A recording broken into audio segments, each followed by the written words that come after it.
What is up, geeks and geekettes? It's another episode of the Countdown City Geekcast. My name is Steady. Joining me, as always, is the one and only Matty B. This guy right here. Chewy! Let's go, big dog. It's the most wonderful time of the year. I am not joking. Today was both exciting, um, slightly disappointing in some areas, but then just breathtaking and overwhelming. And we're gonna get all into it. Of course, we're talking about as you can tell by this background right here. And we're going to be discussing the DC Comics and the Marvel panels. I will say the DC Comics panel and the Marvel Studios mega presentation that we got today. So all very exciting. If you're in the chat, we want to hear from you guys. Let us know, and I'm gonna pose the question right now on the live stream. What was your favorite announcement from either DC or it's probably not DC, from the Marvel presentation? What was your favorite announcement from the Marvel presentation? Yep, that sounds like a great question, Ted. Cool. All right, and we're gonna start this stream. We'll just start on the high, right? Yeah. I was gonna start with DC. I don't think so. No, we're gonna slowly unravel. We're gonna leave them for the end, and if people want to jump off by that point, they have my permission to do so. Ay. Here we go. Listen, ladies and gentlemen, get in here right now. Share this stream if you're watching. We're about to watch a video of Kevin Feige, Marvel Studios president, who's going to call out the movies from Marvel Phase 5. Once he's done, we'll start discussing them sort of in depth, and then we'll move on to Phase 6. So, again, what was your favorite announcement from the Marvel panel, the Marvel presentation today from San Diego Comic-Con? If you don't know what they were, you're in the right place. We're about to watch it right now. Matt, any final words before we watch this video? No, the video is pretty much going to speak for itself and how well Marvel did. Let's just get into it, and then we'll talk about it after. Here we go. Everybody ready? And 3, 2, 1. Let me guess. You can't hear it, right? Yeah.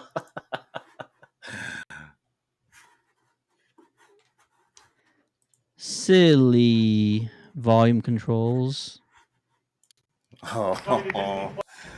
Liana. Ant-Man and the Wasp: Quantumania kicks off Phase 5 on February. We've got coming to Disney Plus, Secret Invasion. It is an honor to say that finally Guardians of the Galaxy Volume 3 comes out. We are shooting right now our new series for Disney Plus, Echo, and I can't wait for you to meet all of her characters. We're in production on The Marvels, the sequel to Captain Marvel 2. Loki Season 2 is shooting right now. The film that we announced at the end of our last panel, Blade, starring rehearsal November 3rd, and we start filming this October. Our series Ironheart is a part of Phase 5 right now. We've already talked about Catherine Hahn, amazing, returning in her own series, Agatha, Coven of Chaos. And I am very happy to confirm that Sam Wilson will be appearing in the next Captain America film, which is called Captain America: New World Order. And rounding out Phase 5, we have a series on Disney Plus. This is very special. It is going to be an 18-episode first season.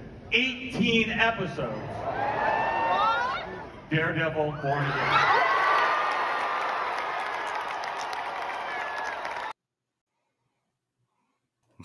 Slow clap for the Devil of Hell's Kitchen.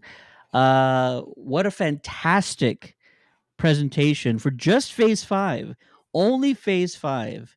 If you're in the chat and you're just joining us, if you missed that, let me know to play it again and I'll gladly do so. So go ahead, say hello, and also answer our question of the day.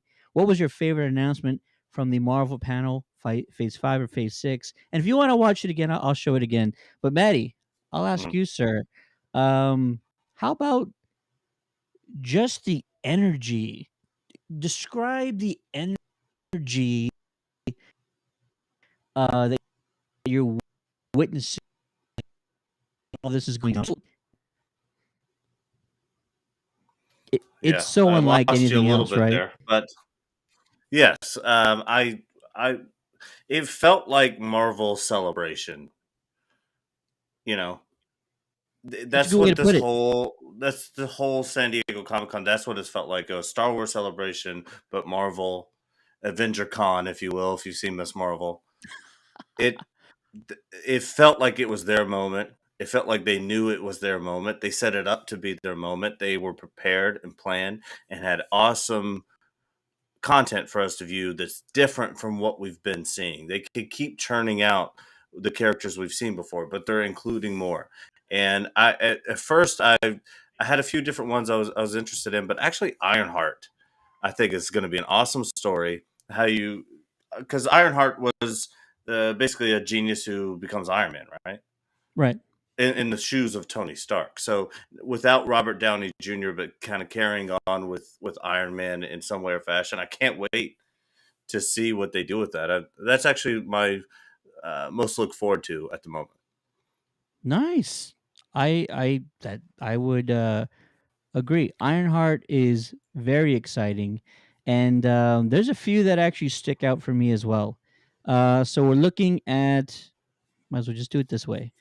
We're looking at the announcements as they call them out. Ooh, we can't see them all, can we? You can on Um, that screen. I could see it. all right, cool. Yeah. Yeah, we got them all. We got them all. Cool. So let me call out what Marvel's actually doing. So if you can't It- see the font as well, we're starting out with Ant-Man and the Wasp, Quantumania. This is going to drop February 17th, 2023. And the most intriguing thing, we already know that this is going to be sort of our first look at Kang the Conqueror, not the variant that we got at the end of Loki, spoiler alert, but this is going to be our big bad for the multiverse saga. Can we just start there, maybe? I apologize. Take one step back. Phase 1 through 3, Infinity Saga. Planned perfectly, stuck the landing, everything is amazing. Phase 4 through 6 is now known as the Multiverse Saga, and Kevin Feige laid that out for us during the presentation. So, starting with Phase 4, Ant-Man and the Wasp Quantumania, February 17th, 2023. We already knew about Kang the Conqueror, our big mhm. bad for this saga. We also saw some concept art for Cassie Lang, who's going to be wearing her own sort of Ant Man esque suit in this movie. Don't know if it's more like a Stinger type suit, but I'm not really sure if they're going Yeah. to call her that or something else.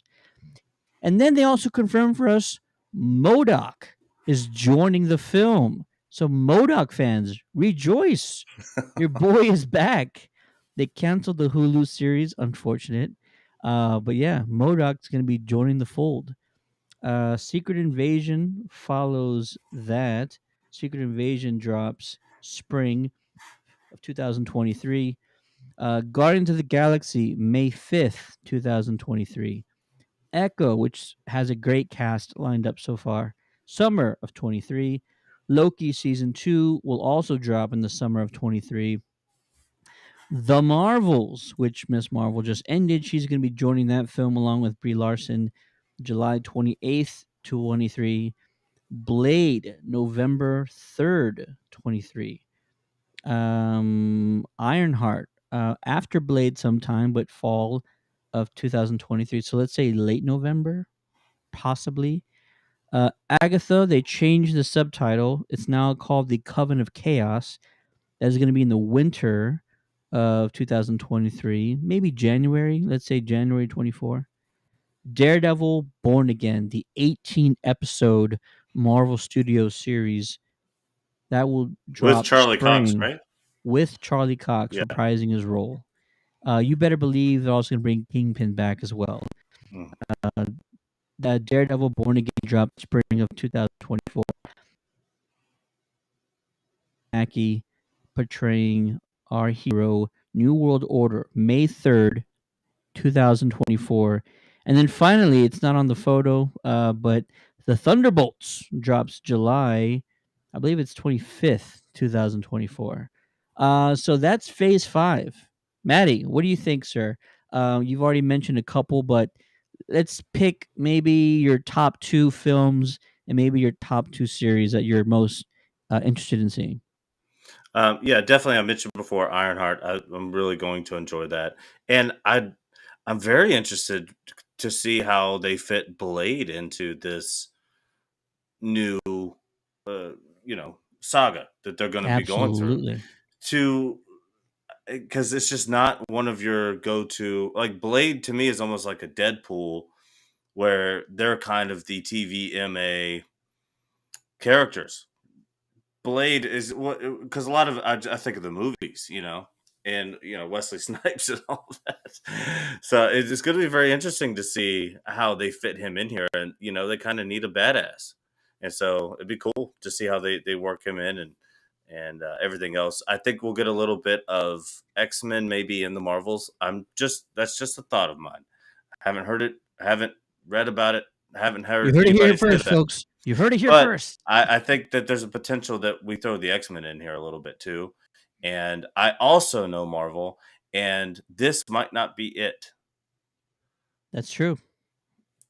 So I'm very, very pleased. But yeah, I would say Ironheart, Blade, and they're coming out right around the same time. I love that. I definitely want to check out the Marvels. I want to see what they do there. And then Secret Invasion is also cool. We're gonna learn about some new characters, bring those folks into the universe. I mean, it's hard, but I like how they're using Ant-Man to introduce our big bad here. It just makes sense, it being his main villain, that he has that movie to kind of get it in there. And it's kind of the joke of some of the Marvel movies. Some Marvel fans will tell you, hey, Ant-Man, I guess, is kind of cool, right? But I think it's super cool that they're legitimizing it even further, doubling down on Ant-Man and saying he's going to be the movie that introduces our big bad for this saga. Yeah.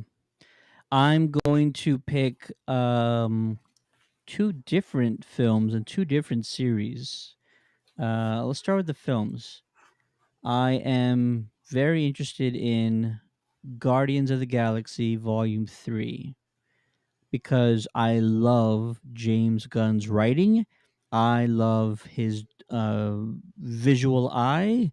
I love his storytelling. He puts the correct mixture of action, comedy, and heart in all of his films. And so I'm really looking forward to Guardians of the Galaxy Volume 3. Um, yeah, that's going to be week. And then Adam Warlock is going to be in that one, as well as oh, oh, oh. Let's see. There was some other reveals today. The other movie that I'm most looking forward to, I think, is going to be Ant-Man and the Wasp: Quantumania, because I am a huge fan of gentleman playing Kang the Conqueror, and I've been looking forward to seeing Kang in the MCU since like Phase 1. I just Hmm. knew I always wanted to see how they would do Kang. Thanos was interesting to me, but Kang's sort of a just I kind of like him as a villain better than Thanos. So I was always interested in Jonathan Majors playing Kang, taking on that role, and he's going to have a very significant uh, component. He's going to be a huge part of this entire saga. It's not just going to be Quantumania. He's going to be popping in and out of these movies all the way Hmm. through phase 6. Like we're probably going to start seeing him uh I don't know if we'll probably see him in a cutscene by Black Panther 2 or something as they try to launch phase 5, and maybe they'll do it that way, but we need to start seeing him now. We need to start seeing what he's all about. And so does he just pop up in Quantumania first? Possibly, but he's going to be seen throughout a lot of these shows and movies. Um, that way they can just really Yeah, that way they can him as a big bad in the saga. yeah, I agree. And my only little nitpick I want to know. I just want to see like a what they want him to look like. But I know they're going to save that for the movie. But what do you think about another purple big bad? I mean, King Conquers a lot of purple. Thanos was purple. Dude, what does Marvel have against the color purple? Why is it always the villain? No clue. I have no idea why that's the way it is. So we did get a glimpse of what they're shooting for, and I'll see if I can pull that up real quick. And before I do that, I'm also gonna say, very interested in the Daredevil series, 18 episodes of Charlie Cox on a Marvel Studios program. 18 episodes. Are you kidding me right now? Hmm. I mean, I don't know any other comic book show that's going past 10 these days. Somebody on Twitter said like, "Yeah, that's pretty normal for like network shows on CBS and ABC and NBC." I'm like, Yeah, "Yeah, but those budgets are so small. The productions are so small. Like and nobody so is the runtime. does absolutely. Yeah, Nobody's doing 18 episodes in a season 1. Not even, Game of Thrones, Lord of the Rings is probably not gonna do that either, no, like like 11, like 13 max. I've seen like 11, like The Sopranos, for example. I think some of those season one of the greatest shows ever has like absolutely. 13 episodes in a season, particularly. But even when they knew they had to finish out, they had to do a part B of a particular season. I don't know anybody who does 18 episodes of a 59-minute runtime of anything. Now, we don't know if it's gonna be an hour runtime. This is the Disney Plus But I series. think it's gonna be 30 minutes. I think they pulled, like, the CW, like, kinda story over. Like, "We're gonna release this on Marvel." They got he's reprising his role. I think that, it's probably gonna be short episodes. It'll be shorter, yeah, 30 to 40 minutes, probably, but I'm 18 of stoked. them, Yeah, and, 18 of 'em is huge. yeah, is that Uh, 18 weeks? Like, do you think they'll release them in batches? I There's really no way hope they let that go 18 weeks. I mean, that's a long series to run on a streaming service. It that goes is a past long the trial period. that is a long series, but it's gonna be in the spring, and there's no other shows that we know of dropping, uh, the rest of that time. So, yeah, maybe it's just gonna run for, what, 4 months? About a little over Yeah, 4 months. that That's would also be possible. The other show that I'm really excited to see, I know you mentioned Echo. I I wanna say Loki. I want to say Loki because Tom Hiddleston killed it in the first season, and, him and Owen Wilson are just a great pair, but I'm gonna go Secret Invasion. I'm a huge fan of the Skrulls. Like, I mhm. I I wanted to see Scrolls long time ago, and Yeah. even when we did see the Scrolls in Captain Marvel, I was like, "These aren't really the Scrolls that I used to read in the comics." They're very different. They're more passive. They're not aggressive. They're not the sort of the warrior type civilization that I'm used to seeing. Scrolls in the comics were badasses, but Secret Invasion might sort of right that ship in a little bit, in a little way. Sam Jackson, Amelia Clark. Mhm. It's a fantastic cast, and the way that Kobe Smulders was describing it is it's going to be a real sort of thrilling type series where you don't know who's legit and who's a scroll. There's going to be a Mhm. lot of twists, a lot of turns, and so that intrigues me a lot. I'm going to go with Daredevil and Secret Invasion as my two series that I'm most looking forward to. Yeah, Not to say it's everyone's. Secret Invasion, I mean, that's going to be great. And one thing that intrigues me about it too is how close the release date of that is to the Ant-Man movie. And we're setting up Kang, and I wonder if, there's a reason why they're coming out so close together.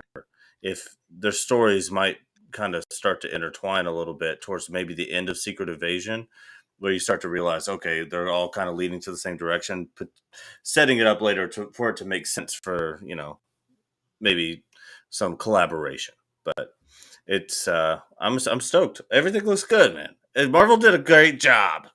What an excellent job they did. I wish everybody else You did such mentioned. a good job. Oh gosh, you mentioned. Let's get a look at Kang. We did. This is our first look Oh, I didn't see this. at Jonathan Majors as Kang. Now, if they decide, there's a small chance the design is different, but this is by one of Marvel's top artists, Andy Park. He did an entire poster for Quantumania, and this is the first official look at Kang from a Marvel artist on a It looks Marvel great. poster. I hadn't seen this, so that's awesome. But it's clearly not like exactly what it's going to look like, right? I doubt he's going to be blue. It's that purple and green is kind of what I think about every time I think about a king. Um, But maybe you're right. Maybe they're like, we already had a purple guy. Let's go ahead and yeah, change it up. yeah, maybe. But this looks great, and he looks domineering, but still has a bit of a human aspect to him, which we didn't kind of get with Thanos, right? He spoke like a human. We felt human emotions from him on screen, but the kind of humanizing the villain a little bit more than Thanos was, I think is really good too. And now let's move on to Phase 6. Pull it up here. Phase 6 was also released Hmm. today. Holy nerdgasm, fellas, Derpy Gaming says on YouTube. Derpy, what's going on, brother? What was your favorite announcement from today? Are you still coming down from your Marvel high? Yeah, Let us know what you're feeling, man. And let us know what you're most excited to see. Phase 6. I didn't even need to hear of Phase 6 from Marvel today. That's how great it was going. But Derpy says, as a DC fan, Marvel just buried WB as a company and pissed off. Listen, you're not wrong. We're gonna talk about DC after this. After we get all the good stuff out of the way, we'll go and discuss DC. I have one theory on why their presentation was so lackluster. I'll bring that up at after we talk about Marvel. Uh, Phase 6, as I mentioned, I didn't even need it because it was yeah. going so well. But we finally got a release date for Fantastic Four, November 8th, 2024. We're getting Marvel films announced all the way through 2024 and 2025. We will have count them, two Avengers films to end Phase 6. The first one, the Kang Dynasty, which was kind of Hmm. leaked on Reddit yesterday, I believe. And Kang Dynasty Secret drops. Wars was out there too a little bit. It was, yeah, it came later on. Kang Dynasty drops May 2nd, 2025, and Secret Wars drops November 7th, 2025. Matt, I'm going to give you the impossible task of choosing one of those three that you're most looking forward to seeing. Which one is it? Well, it's a loaded question, and I'm going to answer it this way. I'm excited about the Fantastic Four movie. There's a reason why it's there. There's a reason why it's kicking off Phase 6. something in that movie after we get Phase 5 is going to set us into this path that we're going on. So, all said and done, obviously Secret Wars is going to be the one I'm most anticipating because I want to see how they wrap everything up. But I can't even let my brain get there yet. We still have Phase 5. The fact that they're starting it off with the Fantastic Four movie to kick off the ending of this saga is insane. I can't wait to see it. I just oh my gosh. I'm gonna go with, and it's weird. It's not weird. It's you don't want to see a Marvel formula take place, Mhm. right? Because that's too predictable. So because you don't want to see a Marvel formula take place because that could be too predictable. But how they ended the Infinity Saga with 2 Avengers films, and now they're ending the Multiverse Saga with 2 Avengers films. You don't want to see them kind of pull the same thing where like they lose in the first one and redeem themselves in the second one. Yeah. Do not want to see that. I will say though, Isn't that like Avengers, superhero movies though? Like at some point it is going to be formulaic because I mean that's the story of superheroes. maybe they should just lose all the way up until the Avengers film. How about They that? just lose everything.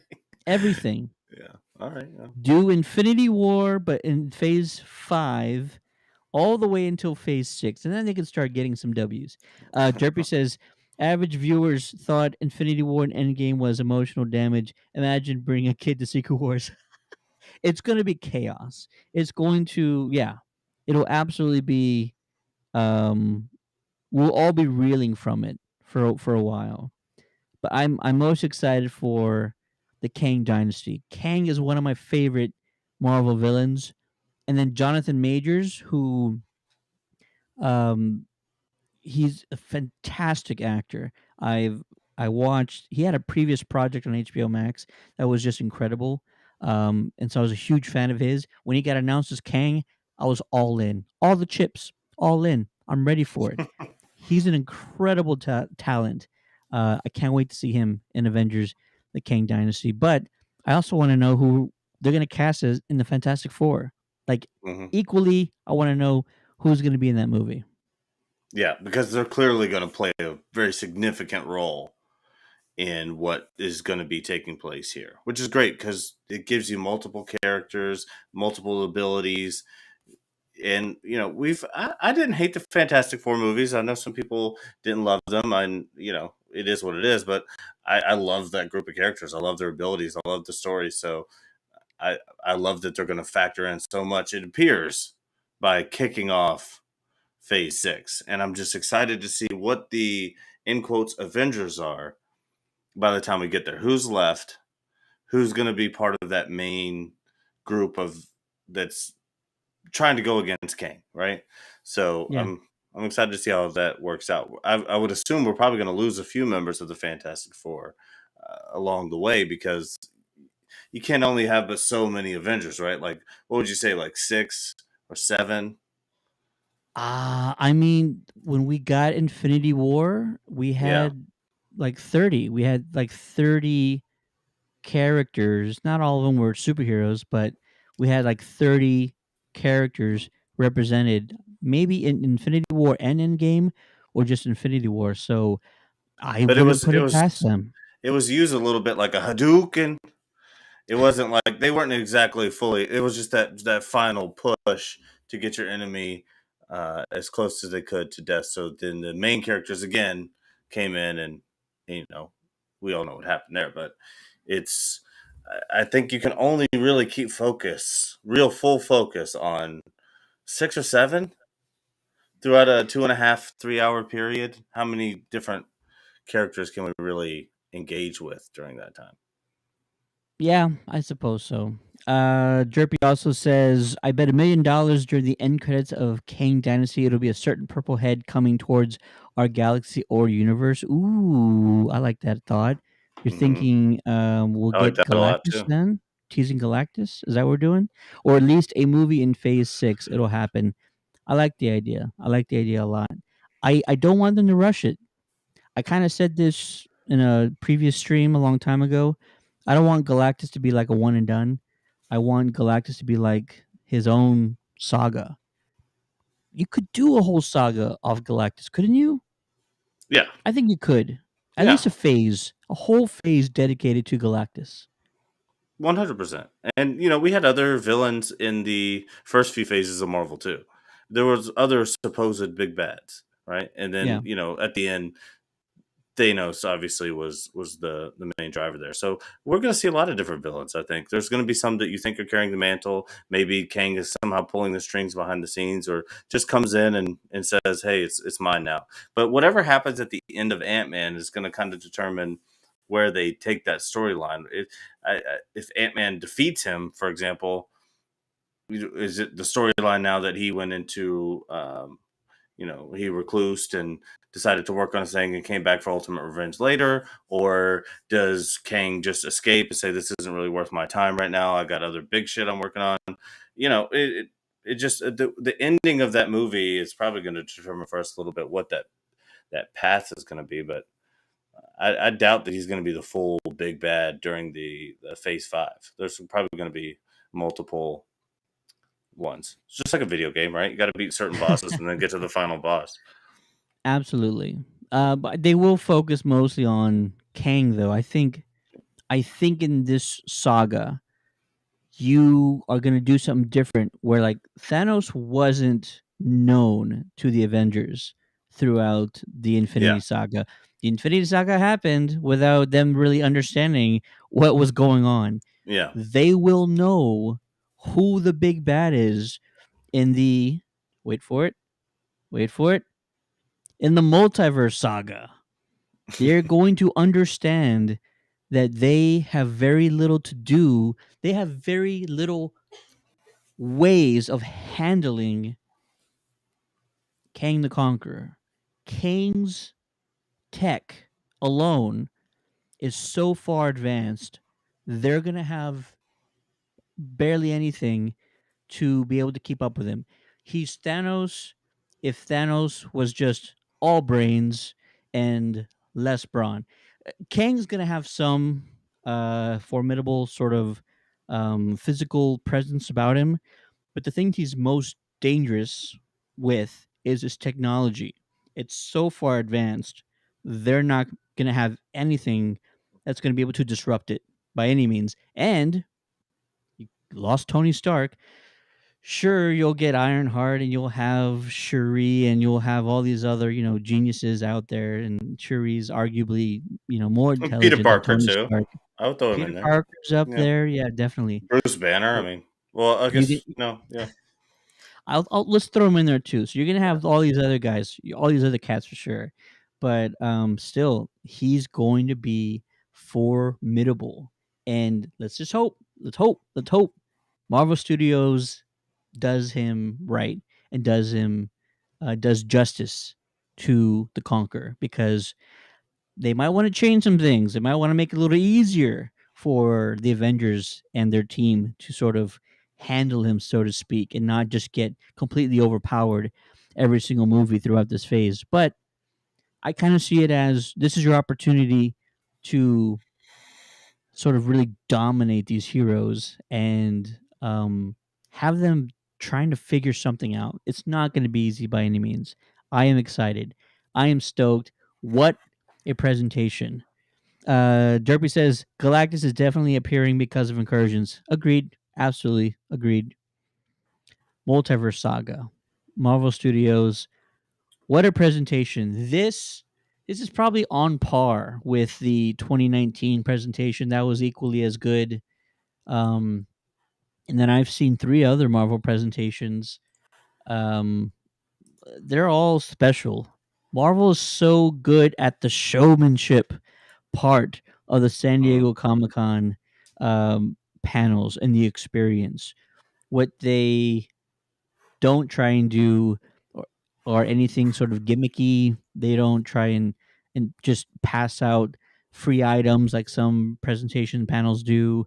It's not about the posters or the little keychains or whatever else they hand out.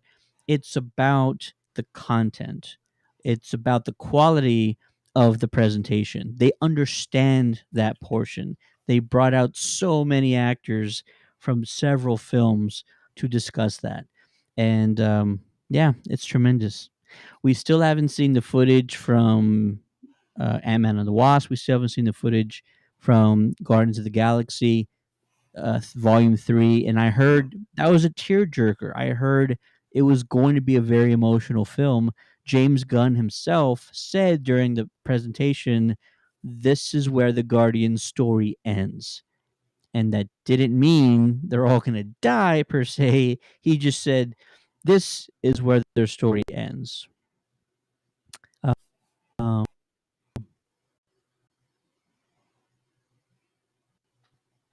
my bad, froze there.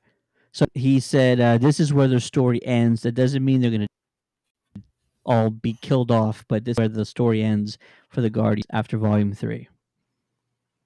Any final Yeah. thoughts on the Marvel presentation, sir? No, it was good. A plus. Okay, well, this next part we'll get into, but I'm not excited about it by any means.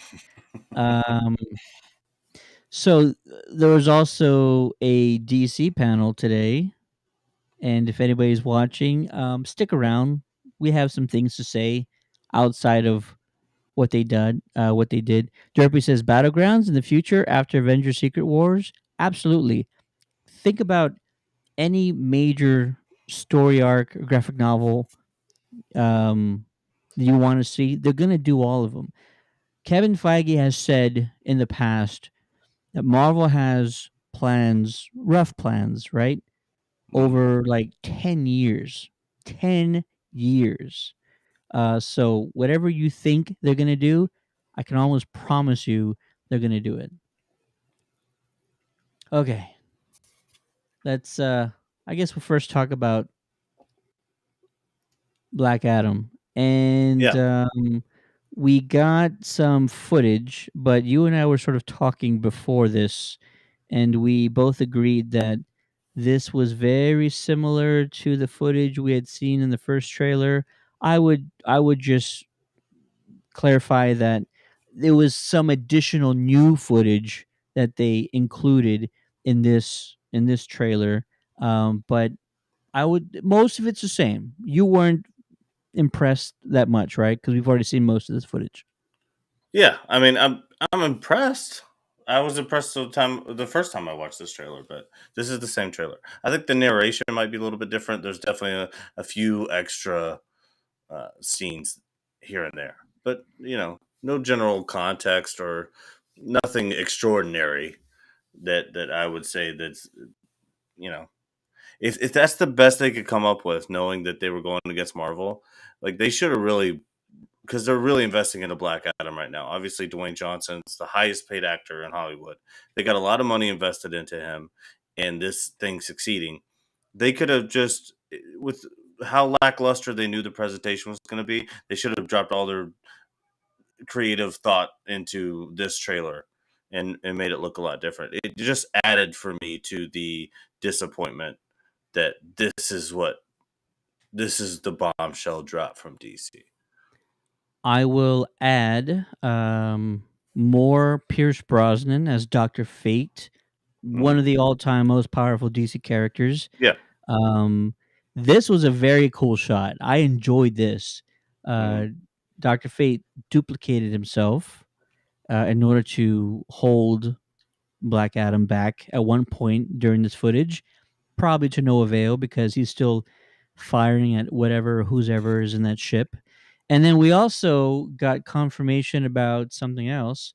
Viola Davis will reprise her role as Amanda Waller. And what did you look? Um, it's good that Viola's back. I Hmm. love her as Amanda Waller. Top 10 all time perfect comic book castings. I'm gonna die on that hill. I hope you agree as well. You watching the stream, so it's also good that she's back. She's probably gonna have a much smaller role in this film, but I do want to see more continuity. in the DC EU or what's left of it. And so, yeah, I'm glad to What's see left these. of it is right. What's left of it? Yeah. But it was. I will always like watching the Black Adam trailer. I just want people to know that I like watching the Black Adam trailer, but it's just that can't be what you brought.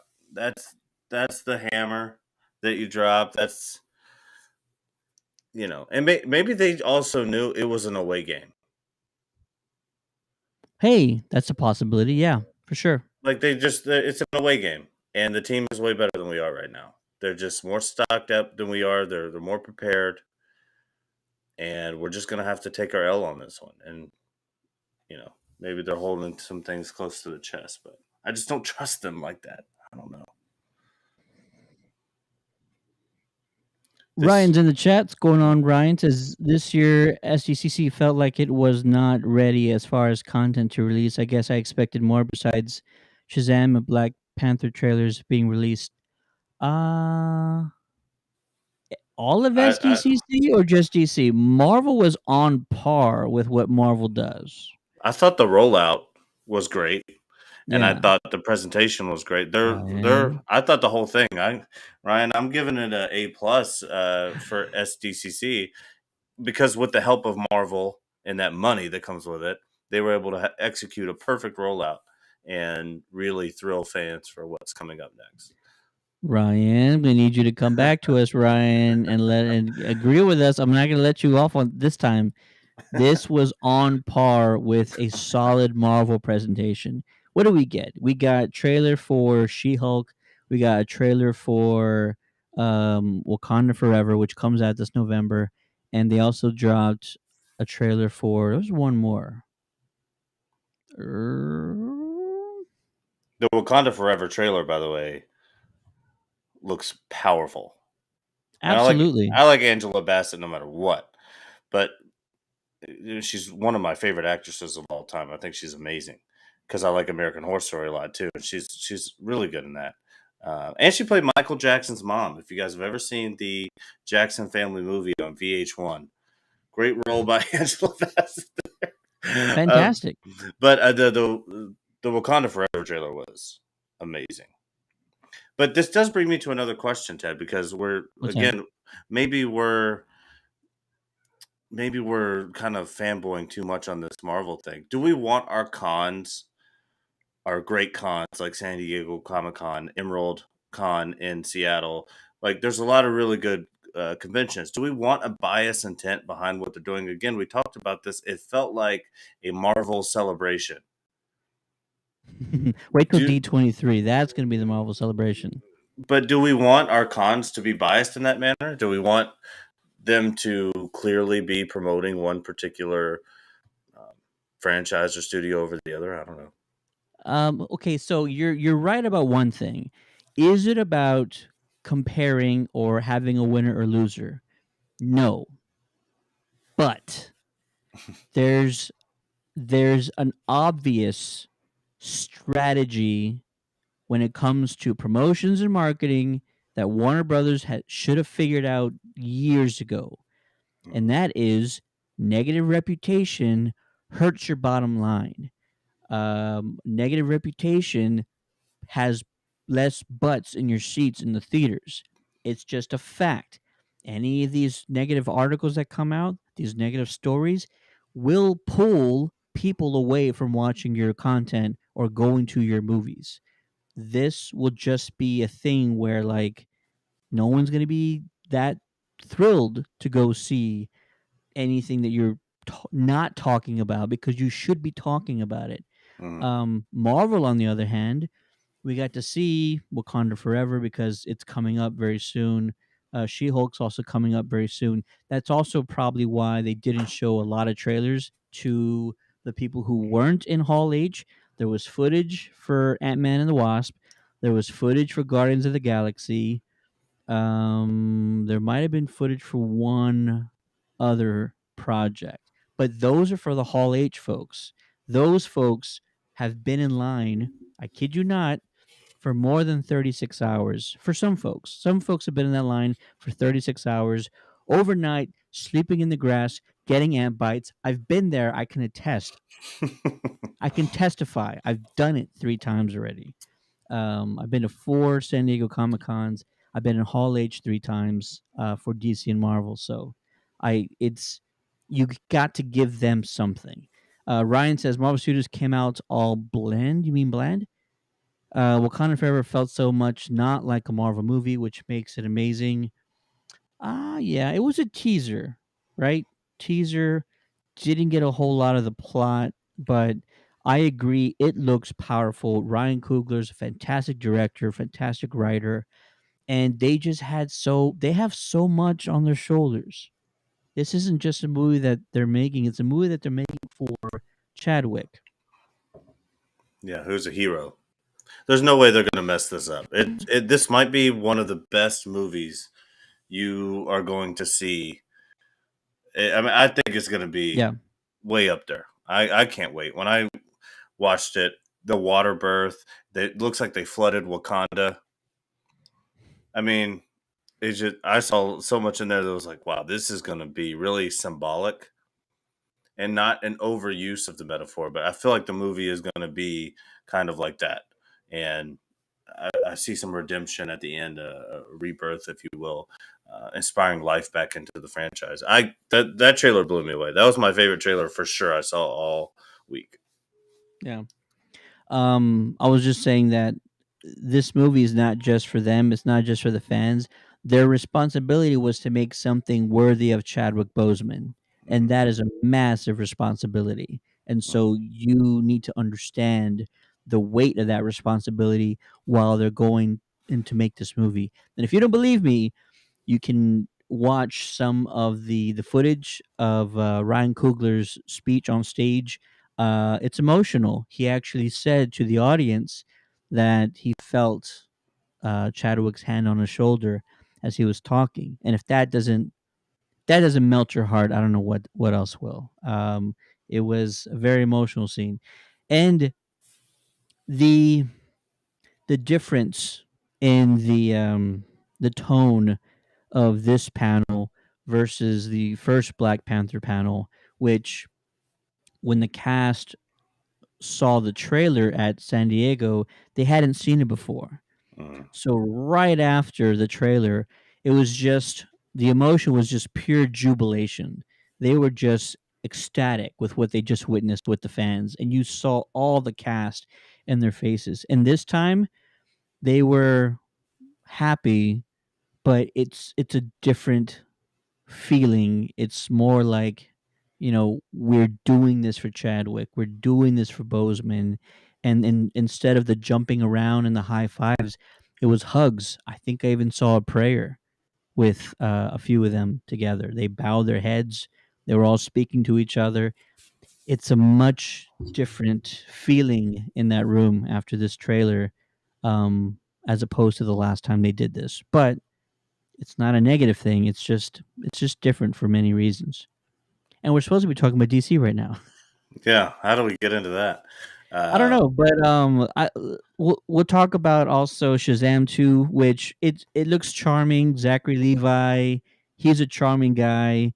I love the family dynamic. We get that in this trailer. It looks hysterical, like the first one was.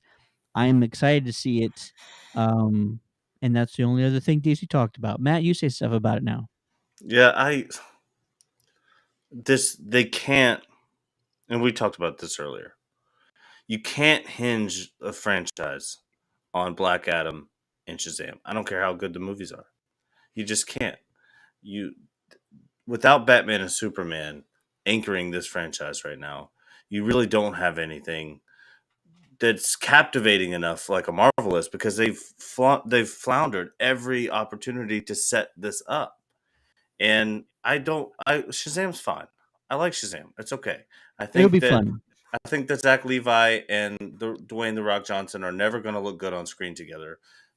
The second you bring them together, I think that's going to kind of kill that storyline. I think people will become disinterested in it, and we need them to come up with a new creative idea that anchors them to either Batman or Superman long enough that we can fall in love, or not, we can. We already love these characters, but that the general audience can learn to love some of these other characters. That's the only way that this is gonna continue for DC. I think. I don't know. It just seems like somebody's got to buy the franchise away from WB. They'll never let it go.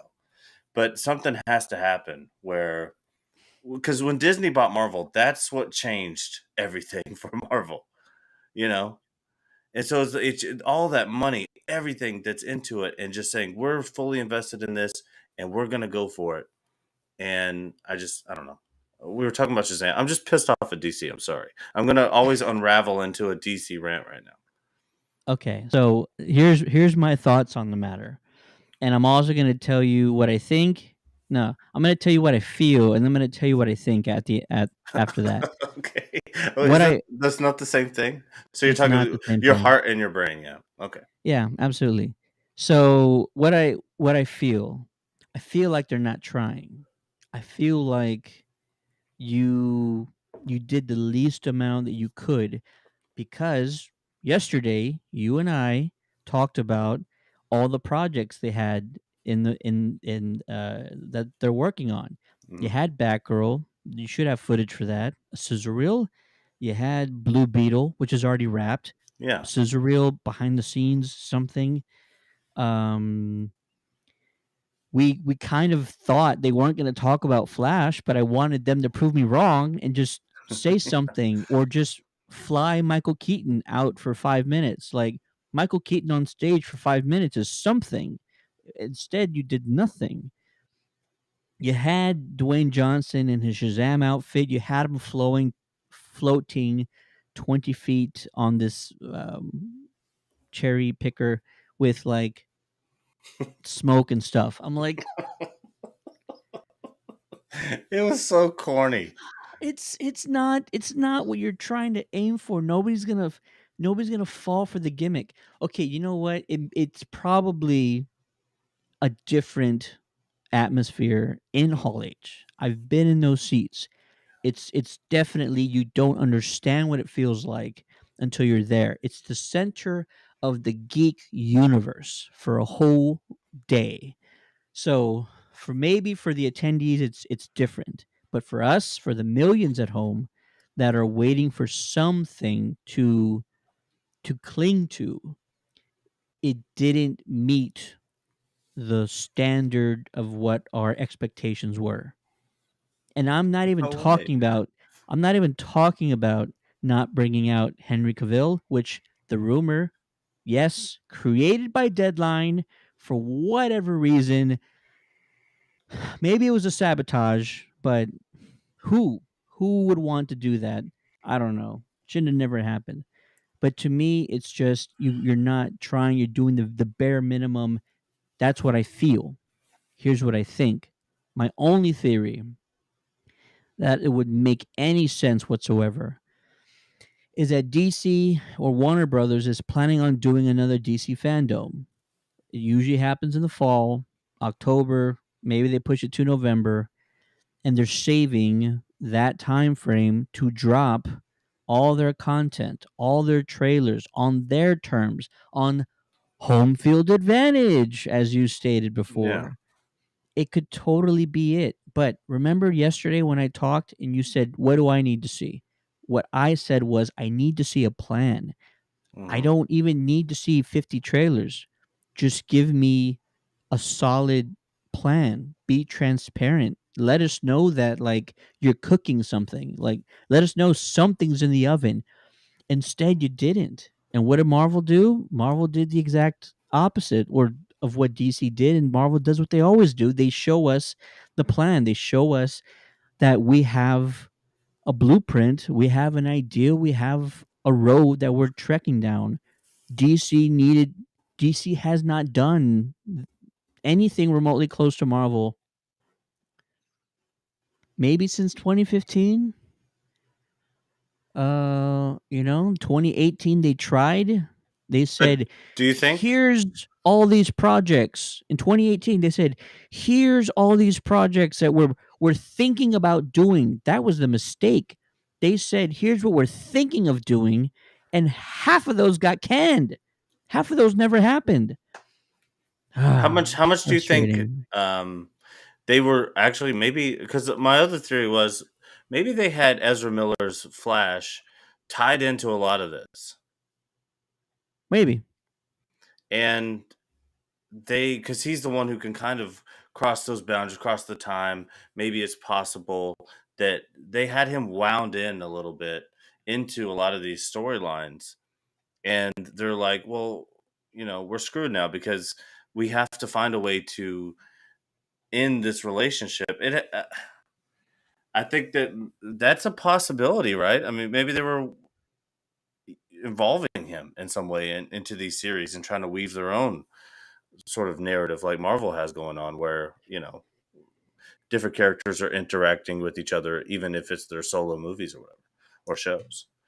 But I don't know. I'm trying to give them any excuse I can, but that seems pertinent and topical to mention that they are going through this Ezra Miller thing, and I assume that the Flash had probably a big role in a lot of their plans.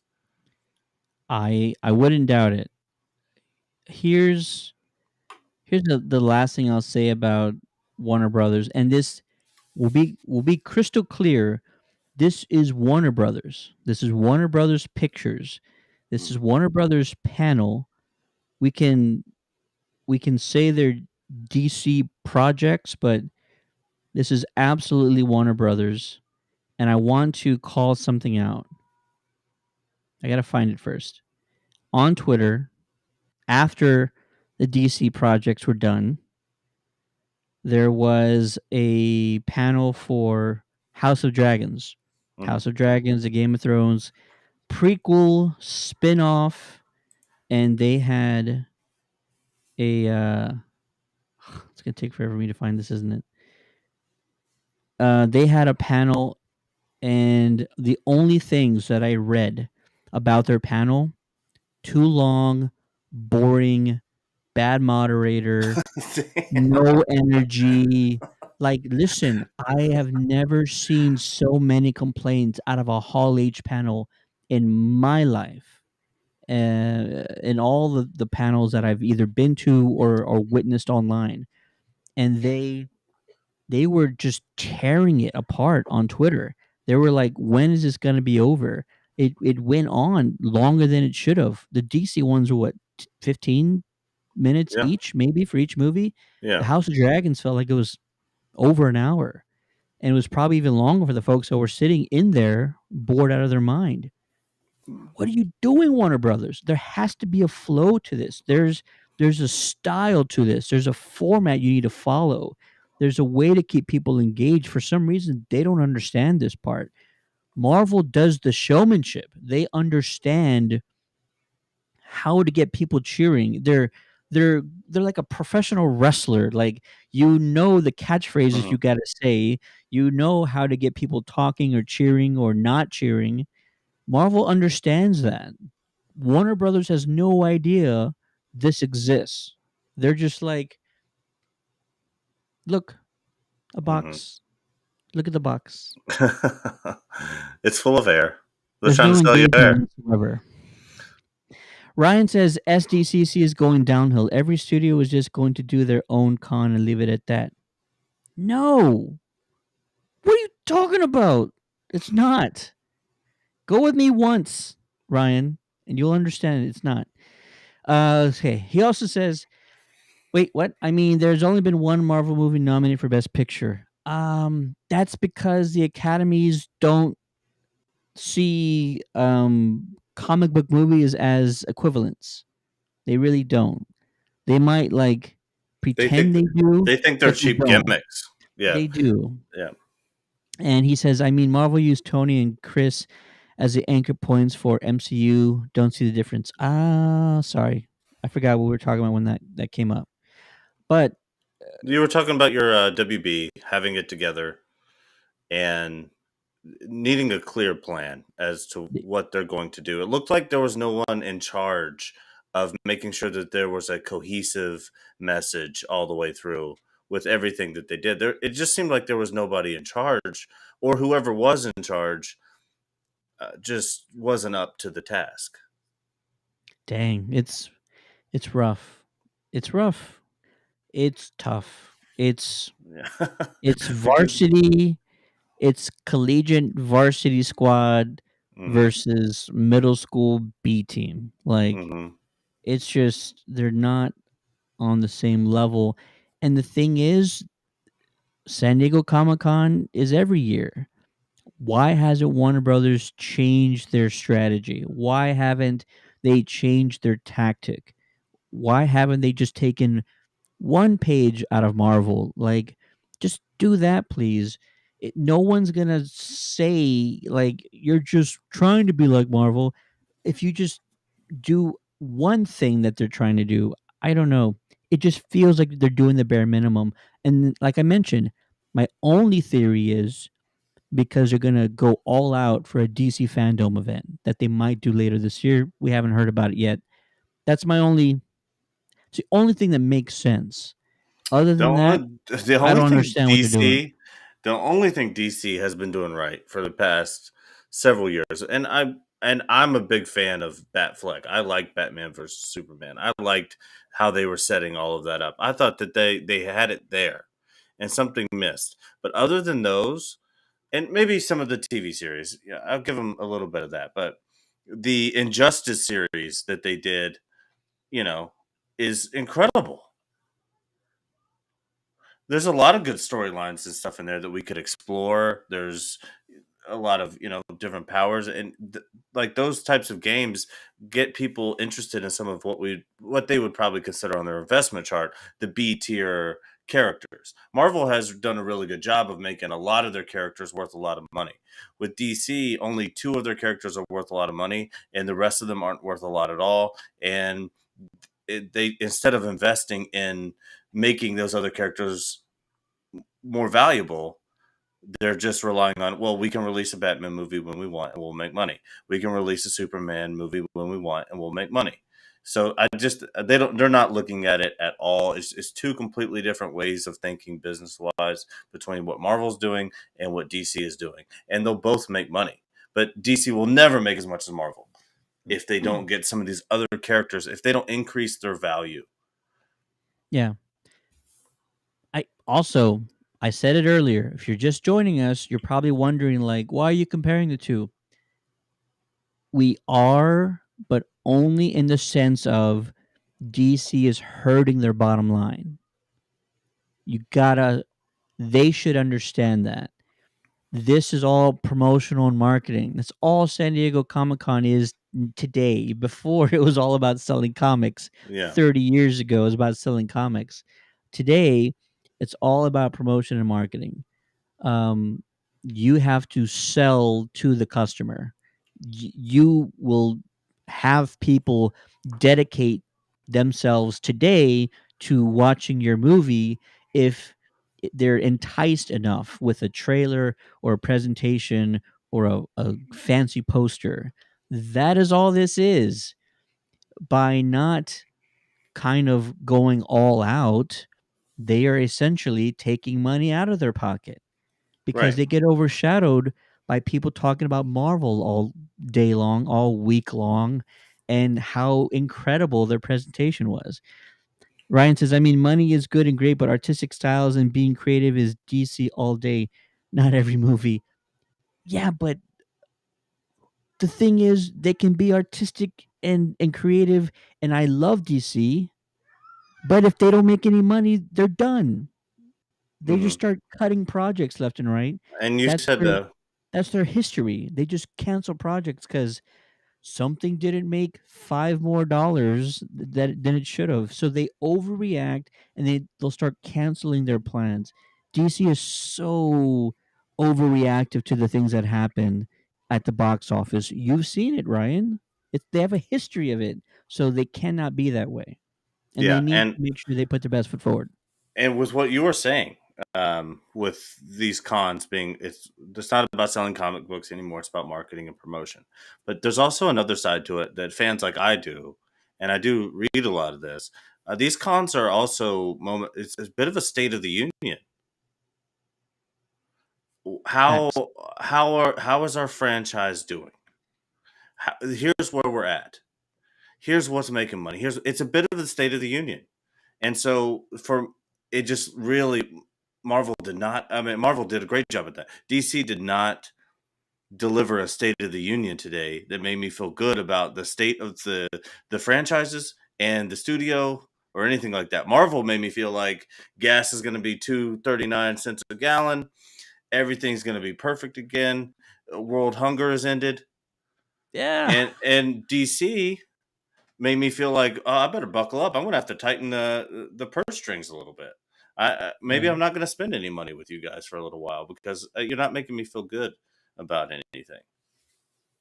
I gotcha. I gotcha. Ryan, you have the link, sir. If you want to jump in for a few minutes, we're winding down, but you already have it, man. So jump in anytime you want. Um, yeah. I think do not. I think hope Ryan, you understand. I am a major DC fan. Yeah, and I'm Shh. a bigger DC fan than Marvel I all was day. wearing this. I was wearing this today. I was wearing this today during their panels and their presentation for nothing.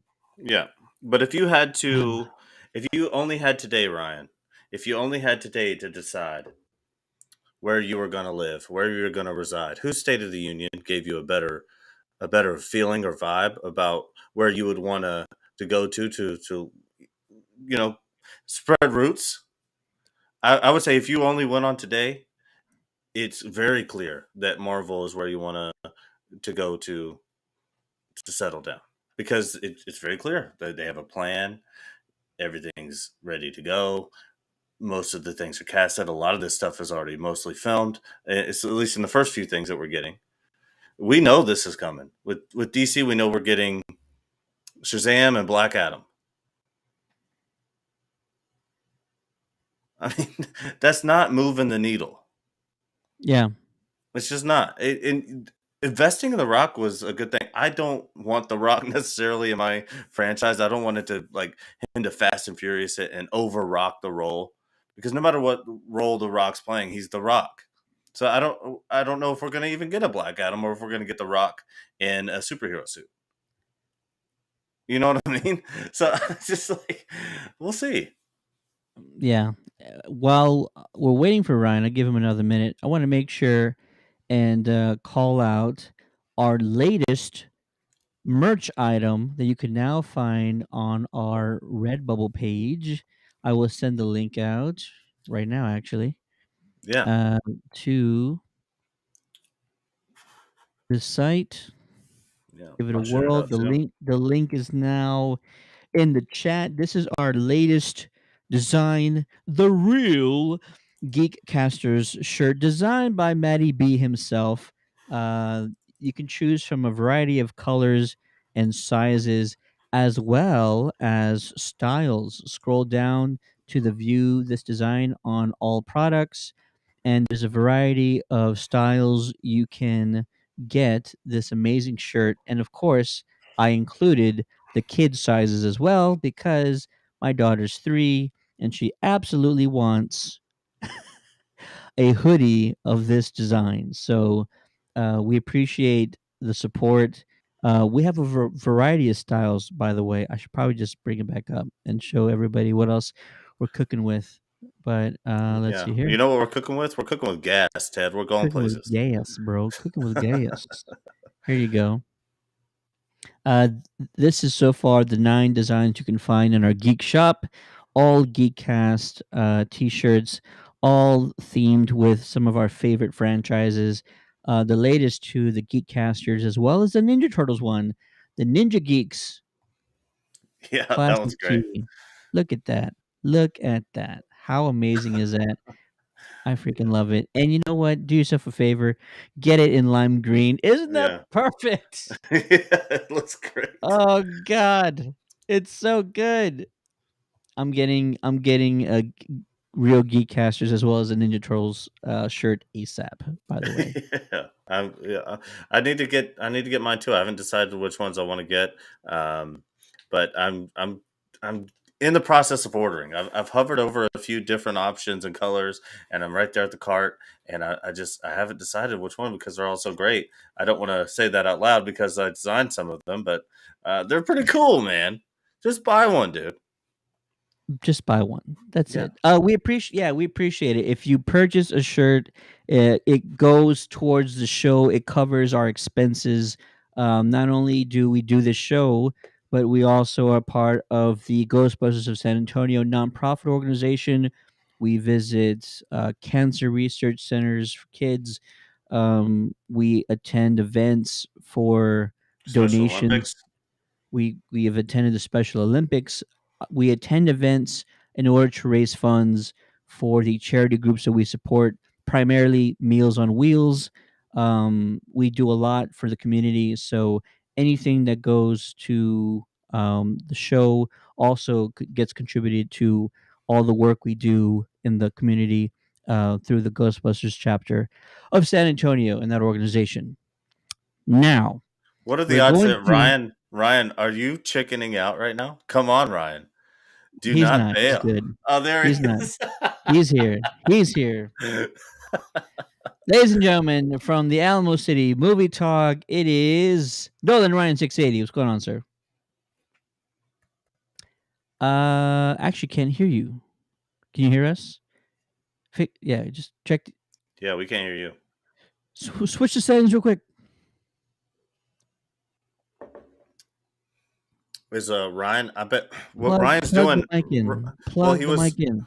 Ryan was on the Redbubble store. Ryan was actually in the process of purchasing one of our great new shirts. So That's expect what to it see was. him in one of those here soon.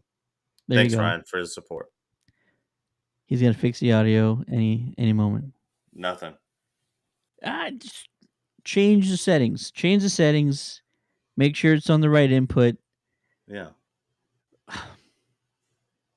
Is the microphone plugged in, sir? Ryan, Is the microphone plugged in? do we need to troubleshoot? We'll have tech support reach out to you. Give it a minute. Give it a minute. See if you can figure it out and come right back. We'll figure that out for sure.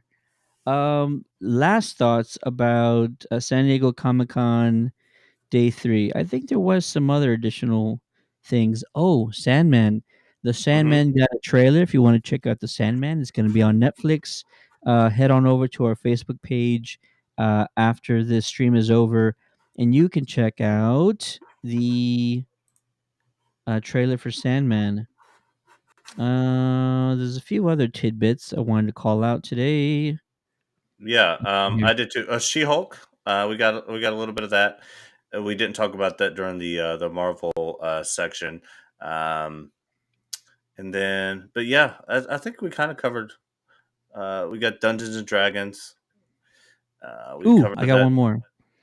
We got 4 new DC animated movies that are going to be dropping pretty soon. 2 Justice League movies, 1 Legion of Superheroes, and Batman: The Doom That Came to Gotham.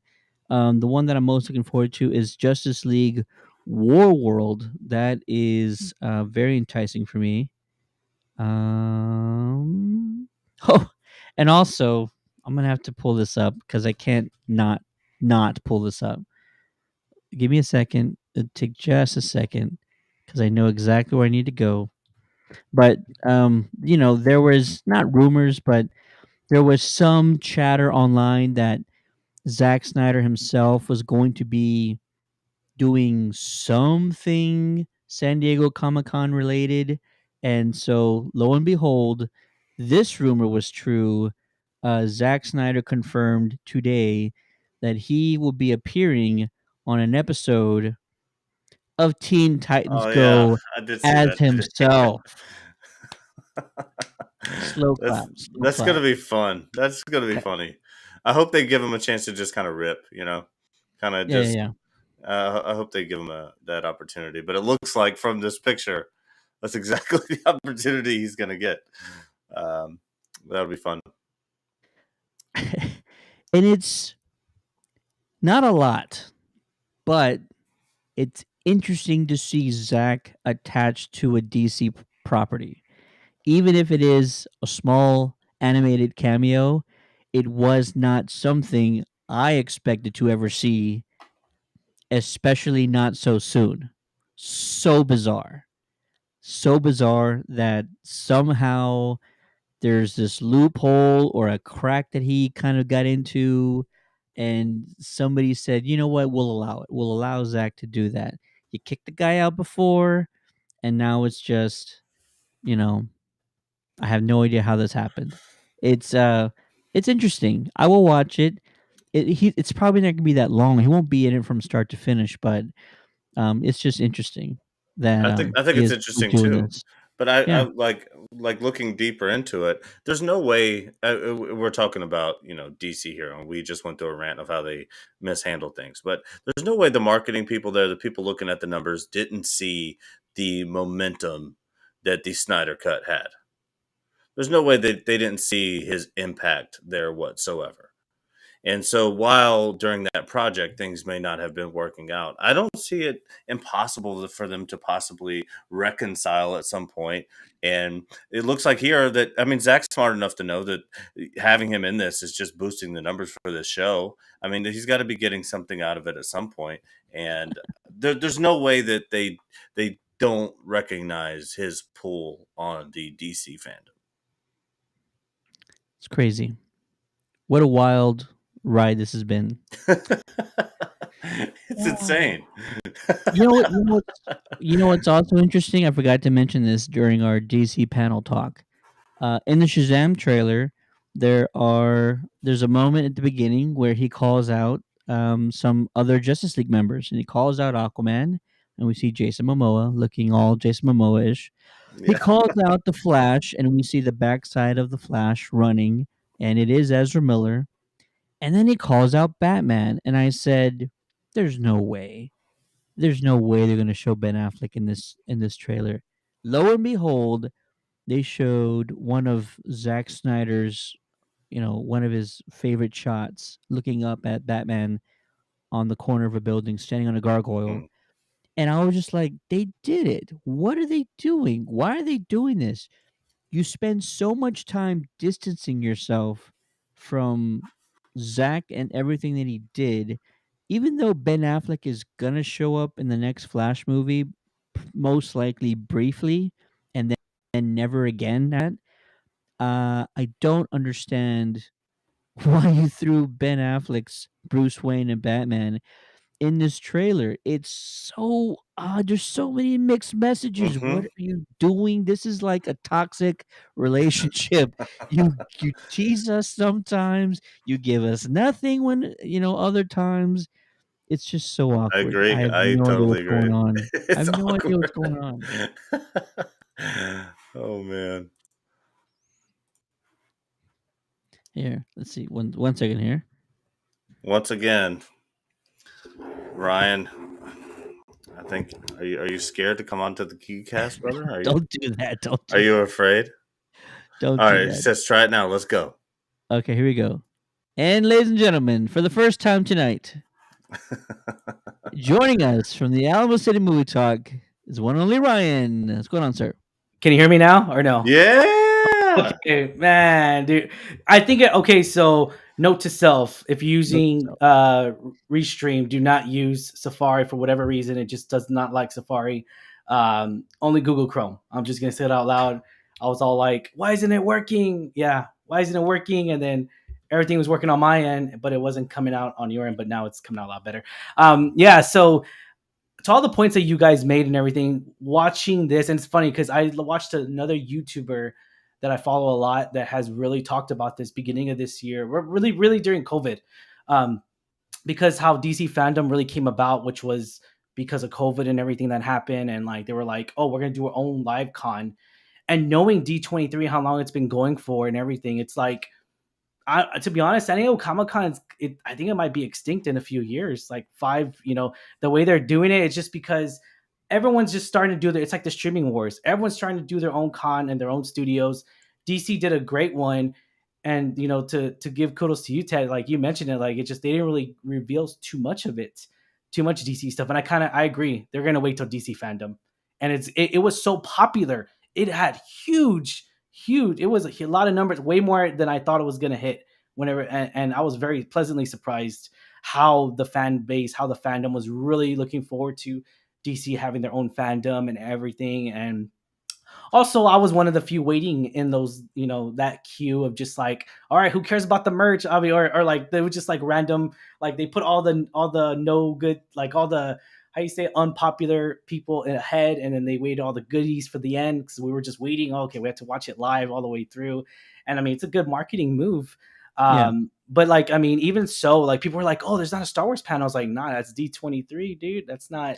That's not. I mean, and knowing how like it's changed, definitely changing it a lot. It really is. And this, I mean, when I meant to put into context, what I meant was like how they did. I don't know. I kind of felt like it was gonna be canceled in a way. I don't know. It just felt very unprepared as far as content. Not on Marvel's side because Kevin Feige said it. I mean, not on their side. It just felt like altogether. Only DC is the only one that goes, not DC.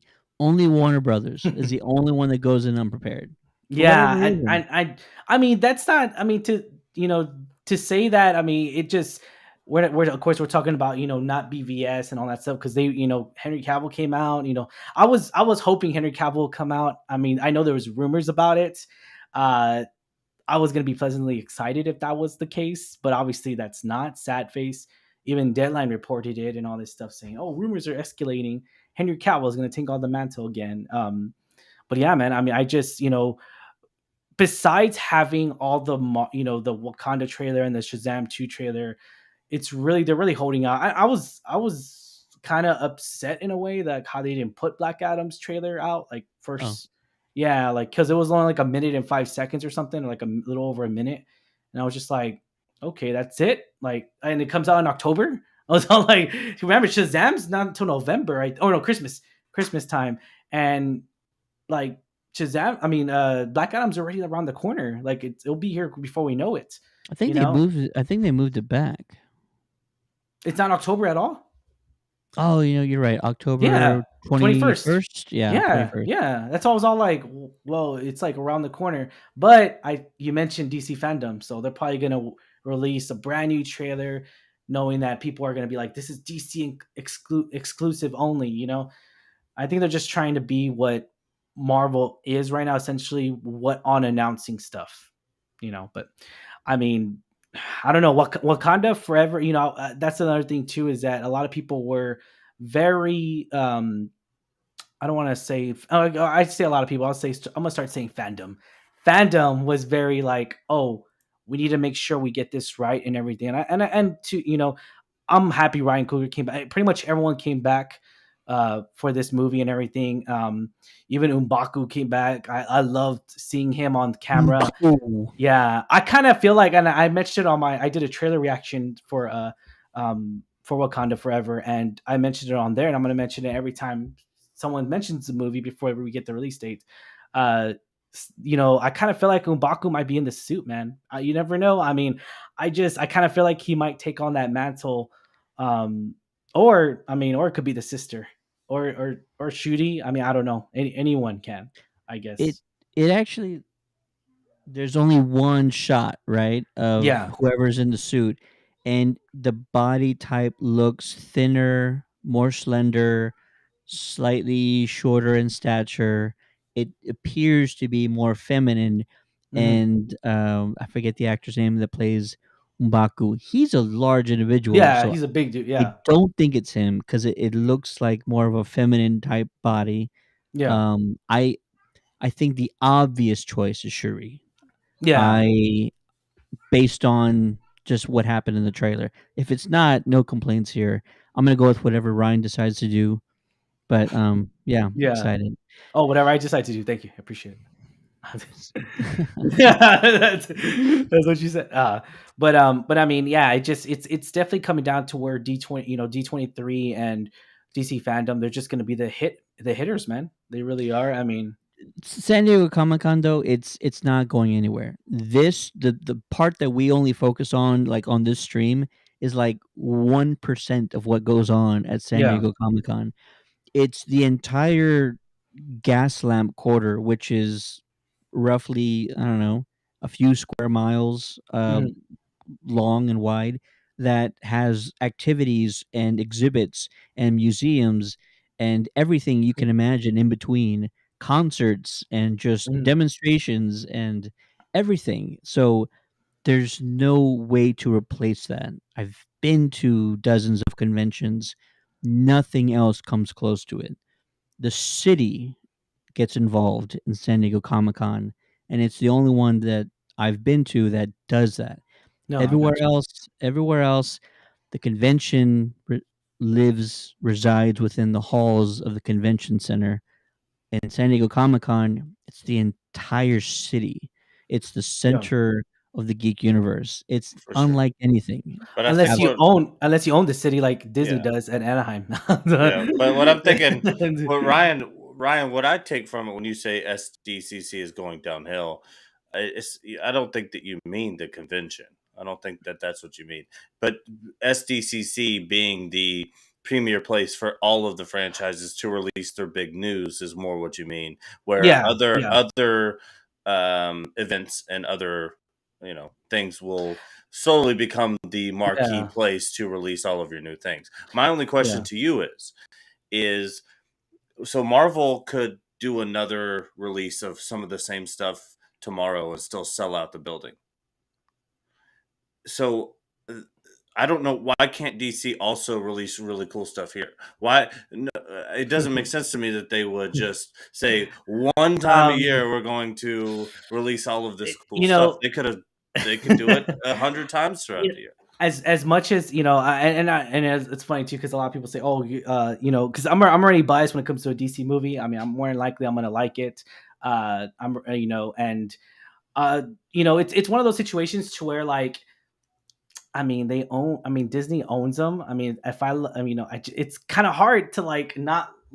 It's kind of hard to like not sell it, even though you know who's selling it, and it goes down to like, I mean, y'all mentioned it already, marketing and all that, but DC, they're known to make these risks. They make a lot of risks. They do on their movies. They make a lot of risks, whether it's changing up films, whether it's giving us the Josh Whedon cut, whether it's giving us like just totally obscured risks that I do not agree with whatsoever, but they do make those risks. Uh, Marvel, they stick to a formula. They have, and it works out for them. That's fine. Like I think we're talking for Thor: Love and Thunder. Me and the critics were talking, and I just like to get their perspective because they're like twice my age. So like I'm always listening to them. I'm like, well, what do you think about a Marvel movie? And they're like, it's just a formula, and it works for them. And I completely agree. It just works. It works for them. They know like, for instance, they're not going to give a 5 to a Marvel movie. I would not give a 5 to a Marvel movie. That's just me because I like to see a little bit more creativity. I like to see more risks taken in a film. But I mean, what said you're But all? also, well, it's also Yeah. it's.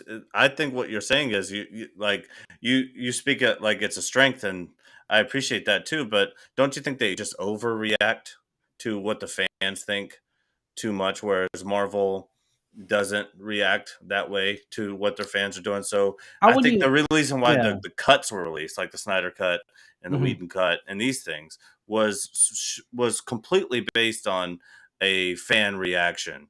They overreact a little bit to what their fans want. Ted, he's talking about you, Ted, about the Zack Snyder cut. It's I knew it, it would be banger, and it was, So okay, so all right. it worked out. I've been talking about this, going on a little rant on on my channel and everything. So right now, fandom, all of us, including us, will bitch and moan. Oh man, I don't like the way this goes. I don't like the way this goes. We're gonna bitch and moan about certain things, and that's okay. But to a certain degree, though, it's like, oh right, we need to like these projects and all these properties need to unite us and not separate us and not be like, oh, you don't like this, you don't like this, that's fine, okay, that's cool. The movie still came out. We still had a good time in the theater. We eat some popcorn, some soda, candy, whatnot. We still had a great time. Now, when it comes down to Star Wars fandom, I always like to bring it up. Like Star Wars, Catherine Kennedy, whoever made the choice, because they like to blame, they don't like to take the blame. So whoever made the choice to not have Rose in the last movie, because they said fandom did not like him, fandom did not. There was a lot of hatred towards Rose in Star Wars Last Jedi, a lot of hatred. So what they do, They cut her out. She was only in the movie like what 1% of the movie. Not even that. She just said like one line because fans got upset that she was in there. They got upset she was in the last movie. Now I'm not saying I'm not saying like all Star Wars fans or whatever, but I mean it's just I can't. Simon Pegg, if I'm not mistaken, said Star Wars fandom is the worst when it comes down to like the hatred is worse. And to a certain degree, I'll agree with him, because it's like, dude, like I get it. You don't like the character, you don't have to put hatred.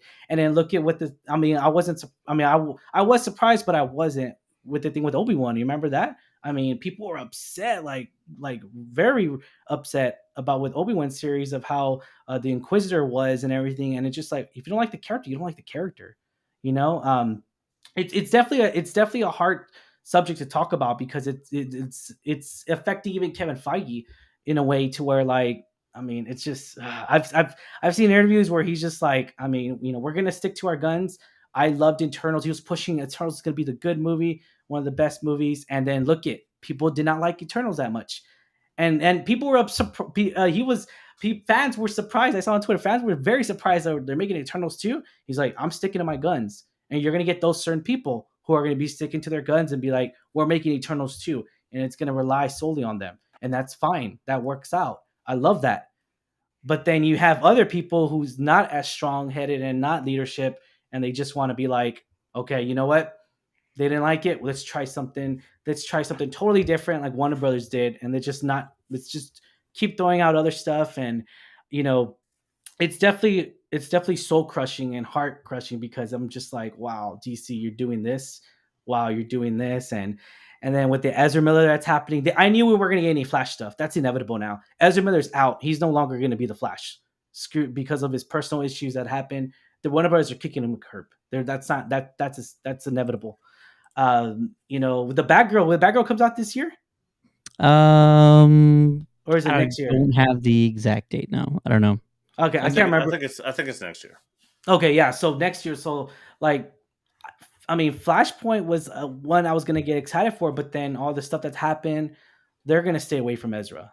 I mean, that just sucks. It is what it is. But yeah, it's DC's put. They really rely on Wonder Woman, Jason Momoa, and the Flash because they want to whatever they want to do. They want to stay clear of Henry Cavill and Ben Affleck, whatever. But it's very confusing, and a lot of Marvel fans, even so, I kind of saw on Twitter, they're just like, I kind of agree with them. Secret Wars is kind of too soon, but that's just my take on that. I mean, what does that mean?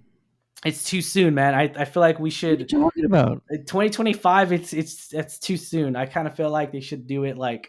But we've already gone through a year and some change with Phase 4. I mean, I don't know. It's tough, man. I kind of feel like it's not ready yet. It's not set up yet. What was the first movie of Phase 4? It was it Spider-Man? Shang-Chi? No, it wasn't Shang-Chi. It was Phase 4. I don't know. I don't want to say No Way Home, but it was after Endgame. So it was Spider-Man. Oh yeah. If it was after Endgame. Was it Spider-Man? No, I can't remember. But what's one after Homecoming? No Way Home. No, not No Way Home. Was it Doctor Strange movie? No. It was whichever one after Endgame was the Spider-Man movie, and couldn't have been No Way Home. Anyways, Far from home. Well, yeah. It shows Black Widow, but I don't know if that makes any sense. Black Widow, and Shang-Chi, but I don't know. Well, Far From Home was after Endgame. Endgame should have been the end of Phase 3. So Far From Home was right after Endgame. That should have been the start of Phase 4. That was like 2 years ago now, right? Yeah, that's when we got into like Black Widow and some other things too, right? Yeah, so 2025 is totally fine. We've been in Phase 4 for some time already.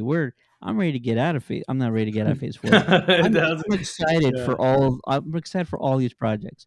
Phase 4 is ending after Black Panther. We're fine. We're fine. It's just DC needs to understand the showmanship component of these events. DC needs to understand the mentality of their viewer. They need to understand that they are trying to sell a product. That's what's going to put people in seats. Mhm. You either do that, or it's going to be word of mouth, and Yeah. that's how Top Gun is now the top 10 all-time domestic box office hits. Top Gun Maverick just cracked the top 10 against every other comic book movie and Avatar, um, that has already been on that list. And so it's either word of mouth, or it's how it was sold, the marketing for it, the promotion for it. DC needs to figure Warner Brothers. I mean, Warner but Brothers needs to figure this out because they're only shooting yeah. themselves in the foot. I mean, yeah, but if you say Top Gun, it's totally different animal. Top Gun Maverick, it's It totally isn't. It's an yeah, action movie. It's an it's action totally movie. different. The It's an cinematography, the action stunts. movie. Tom Cruise does all his stunts. I But mean, Tom it's Cruise has been totally. doing all of his Tom Cruise stunts. has a name though. That's the thing. I don't like Tom Not. Cruise. He was in The Yeah, I Mummy. don't. It bombed. That was different, man. That was It's the different. same. It was a Tom Cruise movie. It has nothing to do with that. And It's also, about Tom nostalgia. Top Gun It's has about the nostalgia. action, Yeah, and it's It's about the yeah, it's story. it's a yeah. large action movie that relies heavily on nostalgia. Can you describe me some superhero movies that don't fit that mold? No, they all fit that mold. Yeah. Well, I Marvel was what, like 10 years ago, 20, 15. What is it? It's not that older. DC's older when it comes to movies being I in the mean, Toby theaters. Toby Yeah. Maguire was in No Way Home, and that's as nostalgia as you get. So Oh, that's Michael Sony. That's Keaton, Sony. I was on that.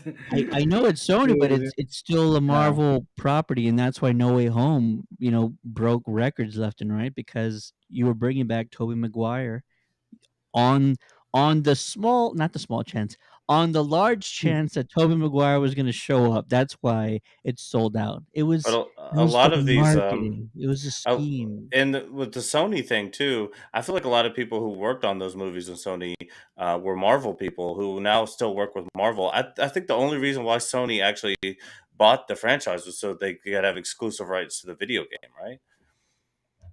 So Be I don't know. interesting to find that out. Yeah, But yeah, no, DC needs to figure out how they need a new Warner Brothers. Warner Brothers needs a new marketing team. Whatever they're They doing they right just now is they not they working at need all. a leader. That's what they need. They need a leader to lead I it and agree. to be I mentioned that. yeah, they really do. And it sucks because, at least I hope we see it in our lifetime because uh it's really frustrating. And it's tough because I'm all like, as much as I love the animation for them, you like Doom Patrol, right, Ted? And you like I am, yeah, yeah. catching up on See, season I two. I don't like Doom Patrol. I don't like the whole side it's created. But again, it's I mean, just like everything else, it's certain properties are not for everybody. So probably one of the It, very it's few. not it's not groundbreaking. I watch it Yeah. because it's kooky. Like Yeah. it's different. Same thing Yeah. with Peacemaker. Peacemaker's Well, see, very different. Peacemaker is a comedy masterpiece. That's the difference there. That one relies solely on the strengths of an actor, and I'll give him the actor because before I never even called him an actor. John Cena, before we saw Blockers, before we saw any of these movies, like obviously when Blockers made me really realize, oh man, he's got something there. But the thing is, though, he relies on his strengths, which is his comedy and all this, and that's good, and he feels more grounded like that. That's why I really hope they really rely on The Rock to really bring that and feel and has it more, grounded there and He's everything. he's not enough. The Rock is not enough by any means. Dwayne Johnson is his actual name.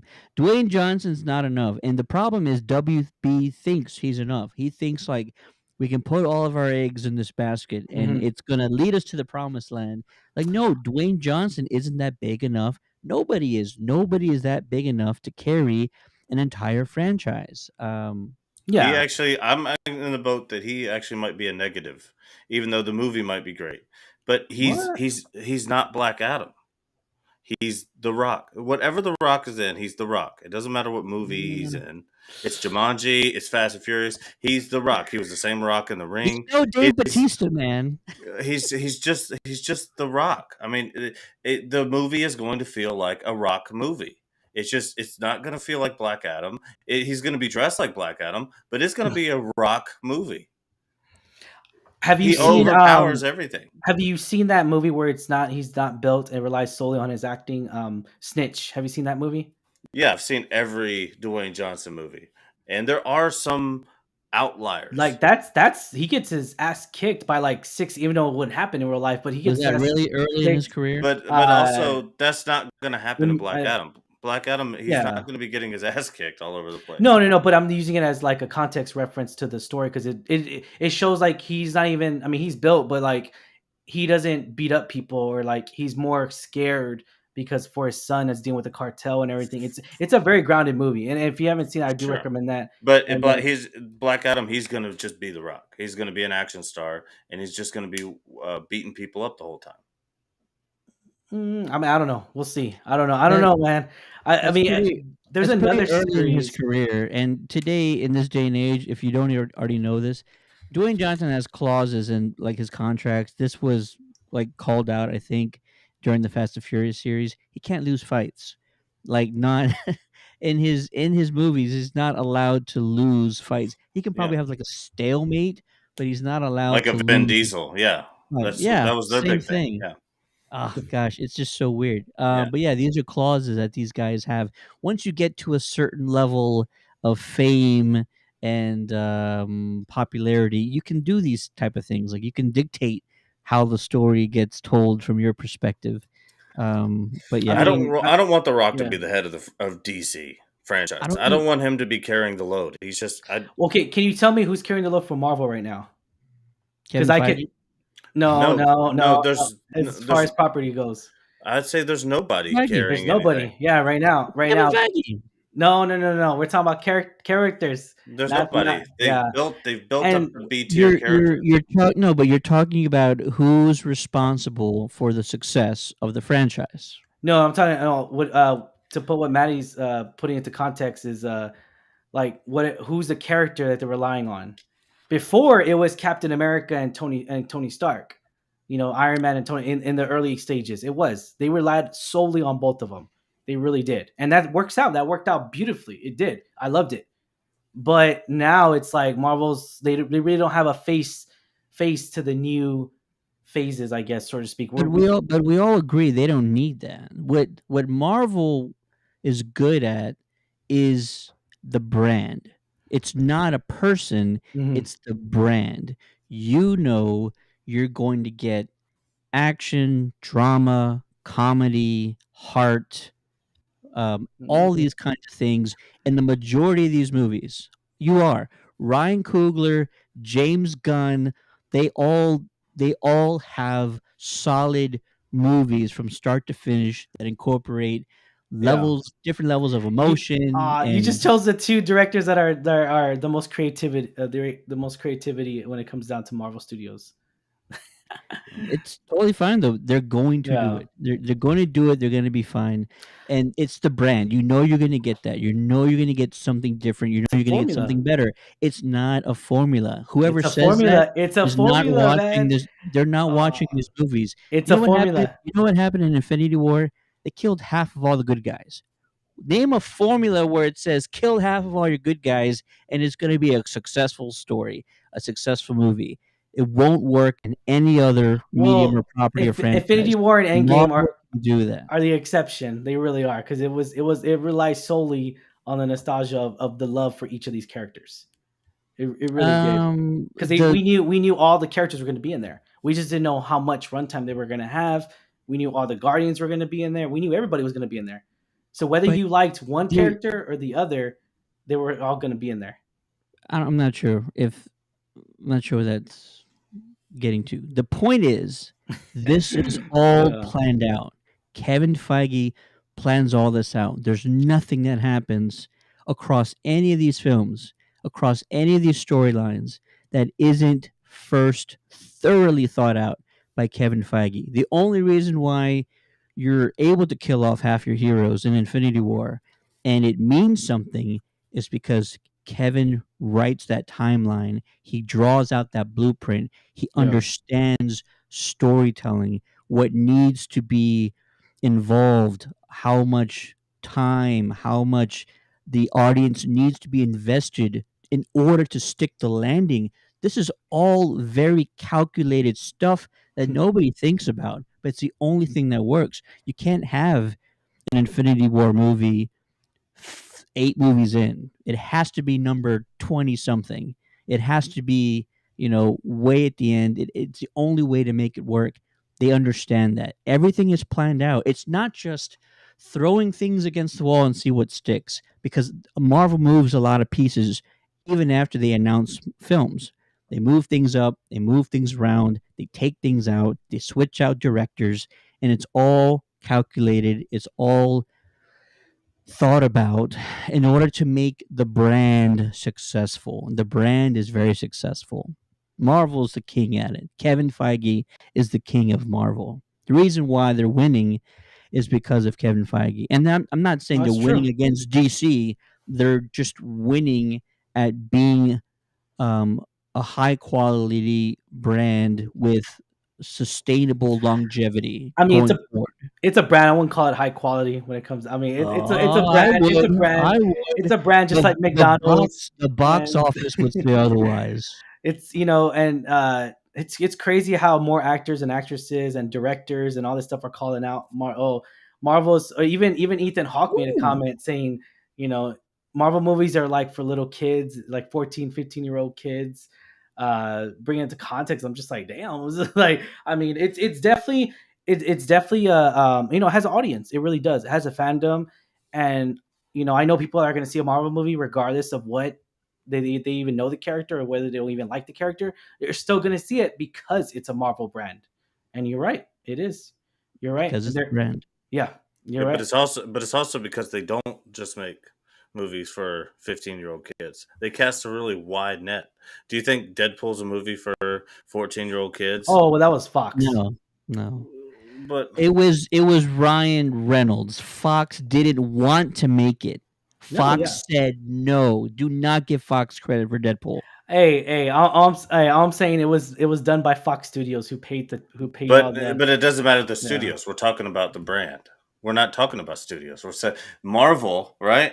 So Marvel has such a huge wide net. It's unbelievable and it is a formula. And DC doesn't have to be Wendy's trying to compete with McDonald's, which would be the Marvel. But they could be a Shake Shack. They could be more of like an eclectic, better tasting burger that doesn't serve 1 billion a year, but everybody knows is a little bit better, even though it's they're both selling burgers. Yeah. So it's just you don't have to follow that Marvel trend, but to have a formula is a good thing. Having a formula is plan, Yeah. strategy.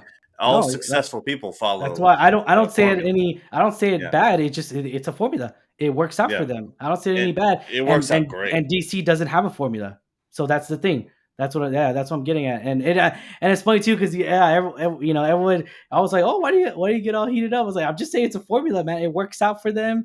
If you could tell me what the formula is, Yeah, like I know you can't do it on the spot, but if you could yeah. write out the formula that all these critics talk about, I'm a critic, and there's no formula because there's not a consistent um, Name me, component. name me your lowest rating 10 of a Marvel movie. Oh, plenty. There's plenty I haven't liked. Thor: The Dark World. I didn't care for Iron Man 3 so much. Dang. Oh, Iron Captain Man 3. Marvel. Yeah. Captain Marvel. I sort of rated on the lower scale because Oh, there wow. was no stakes. Ant-Man 2. There was no stakes. I need stakes in a movie. If I feel Yeah. like all of our protagonists are safe, start to finish, then like why am I watching this? I'm not on the edge of my seat watching you Yeah. beat up everybody left and right Yeah. or have a villain that poses no threat. Ghost in Ant-Man 2 posed no threat. She Yeah. even said, I wasn't going to hurt anybody. I'm like, well, then why are we even here? Why are we even See, here I right didn't. now? I didn't feel, and for me, like for Thor: Love and Thunder, I didn't feel there was any stakes involved. I felt. I hate to say it, but it's like Thor: The Dark World. I had a way more better time watching that movie than I did this film, Thor: Love and Thunder. And it's just one of those things to where it was trying to reach that emotional grasp with with the mother passing, and with all the death, and with all with the dark elves. I want the dark elves to be more violent, but again, it's kind of like Disney, and you can't really touch up on certain things like that. And so It was definitely, I wanted to go deeper than what it did. And I'll say. I never think about the when I say like Marvel and formula, it has nothing to do with the stories whatsoever. Like when I think of the Marvel formula is in the rollout, it's in the marketing, it's how things are presented, it's about Oh, brand recognition.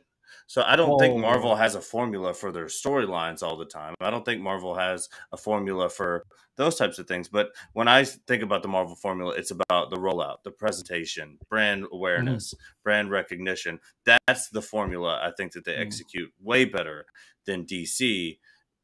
And we almost had that when we were No. setting up the Yeah. Justice League. We almost had a very similar kind of rollout, and how we're presenting this thing. A little bit of brand awareness was starting to come around a little bit for DC, and they completely dropped the ball. And that's the Marvel formula to me: is how do Mhm. we display what we're selling to you? How does it come? When does it come? And these sort of things. The strategy behind it. Oh, okay. I was talking about the total context of the story. That's all I was Yeah, talking about. The way, oh, we're gonna add a, like, it just, don't go that deep, don't have the emotional grasp, but just hit up with the comedy I left and right. think, But but it's yeah, a big emotional grasp. They're all deep. They're But all yeah. I mean, emotional. but besides Infinity War and Endgame, I mean, you can, it's definitely, I don't know. It's tough, man. It's a tough argument. We could definitely go on another hour uh, talking about that. But I also think that and we all have our biases. But maybe you're just not emotionally attached to the characters, which is fine too. But for those who like bought into it a little bit, I mean, there was a very deep emotional stakes towards the end of the last saga. I mean, it really got deep on What are you Marvel's talking side. about? Well, the end game, the Infinity Oh War. yeah, yeah. I That's mean, an there's yeah. deep emotional Endgame, pulls and yeah. ties. Endgame and Infinity War, I'm not gonna argue with you there because I had We, it like that. That's it's all the characters, so like it's kind of hard we to argue can with that. like I mean, you could probably name like 5 or 6 movies that probably don't have that deep emotional context, and I don't want to spend an hour on this, but like even more Yeah. recently, No Way Home, the loss of Aunt May, the sacrifice Mhm. of Peter Parker, not sort of coming out to his friends, the love of his life, in order to keep her safe. All of that is deep. That's layers of emotion right there. Like there's so many things. Tobey Maguire getting stabbed. Marvel, you should have killed him. You should have killed him, Marvel. You chickened out. If you would Yeah. have done it, that would have been the cherry on top. And not to say I want Tobey Maguire killed, Peter Parker, Toby's Peter Parker killed, but I was just like, oh, this is it. They're going for everything right here. See, And like, no, he's that fine. yeah, I mean, it was just, I mean, I agree with you. I kind of feel like It was right there, they should have done a little risk. 99% of the way. That would have been very dark. But again, they can't. It's definitely you don't want to do that because then be like, oh man, we can't sell all the toys or something. I don't know. It's definitely yeah. Andrew Garfield catching Zendaya and just crying afterwards. You tell me there's zero No, that emotion was in no, that? yeah. Hey, I'm not saying. Hey, I'm not saying all the Marvel. I'm not saying all the Marvel movies don't. I mean, Eternals is probably one of the recent ones I could say that really had that deep connection. But it was too. It was too much trying to be not. I feel like that movie, and even my gosh, I forgot the director's name, but she even said it like she was. I mean, she said she wasn't making a Marvel movie. She was making a movie, and so I kind of feel like it was trying so hard not to be a Marvel movie, and it kind of got lost in its way. It kind of got misdirected a little bit because her movie won Best Picture. I mean, she can't be, you can't win an Academy Award and not know what you're doing. That's all I'm saying. But it's definitely one of the least graded movies out of at least out of this phase, I would say, because of it's very different. It's very different. Relies a lot on the drama and it relies a lot on just the history and trying to get the emotional grasp in it. Yeah, it didn't do it for a lot of people. People can go back and listen to my review of the Eternals, and in my opinion, where they made their mistake was in the way they told the story. Hmm. They were trying to bounce around a lot within um, bouncing between flashbacks and the present day, and it gets too Yeah. convoluted when you do that. If they were to have just told a linear story, I think it would have eliminated some of that confusion for the audience, and it Hmm. would have been more of a cohesive way of telling the story. Because they were bouncing around too much, got way too convoluted, and it really takes the audience out Yeah. of the entire thing. Of what's So going on. that's Yeah. that's the way I No, saw it. that Other makes sense. other people have Yeah. made the same mistake also. Like See, they're not the only ones to do that, but yeah, and it has happened. I saw a lot of people were just talking, saying like, "Oh, it's too dramatic. It's too much of a drama," and it really is. There's not really too much jokes in there. I mean, it relies a lot on the drama between the characters, and it. But again, though, it's a very different movie. I mean, it's very made very differently, and I think we got right. Was it right before that or right after that? We got Shang-Chi, and I enjoyed the heck out of Shang-Chi. That was really great. I loved Yeah. Shang-Chi. I really did. I think that had me more on emotional grasp. I guess I enjoyed that more than Thor: Love and Thunder, because I should be biased because Thor's my favorite Marvel character, but it is what it is, man. I was all I like, love how Thor. how was it that like I liked Shang-Chi more than I liked Thor? But it is what it is, man. We all Yeah. have our preferences. It's fine. No, definitely. And then, hopefully they'll come. I mean, you think they're going to come out with a Chris Hemsworth TV show with TV show on Disney Plus? I don't think so. But if they do it, I wouldn't not watch it. I'd watch it for sure. You watch You can't you it? can't you can't dilute your blockbusters with too many stories. I think that's one of the reasons why Loki got one, because Loki getting a series isn't necessarily going to mess up one of your blockbusters. Like some of those characters, they're definitely never going to get shows. It's just going to be for the movies, you know. Yeah. Well, this has been a fantastic conversation. We've talked about San Diego Comic Con, these panels, and then outside of that, sort of how these studios sort of treat these events and how one of them in particular can improve a little bit. But we want to hear from you guys. If you're watching this video or watching this stream at a later time, let us know what was your favorite panel or favorite announcement out of San Diego Comic Con any of the days, or at least let us know what your favorite announcement from the Marvel presentation was. We want to hear it, so drop it in the comments below. And yeah, this has been a fantastic talk. Ryan joining us, thank you very much. I appreciate that. Let's see. Love the debate. Love the debate.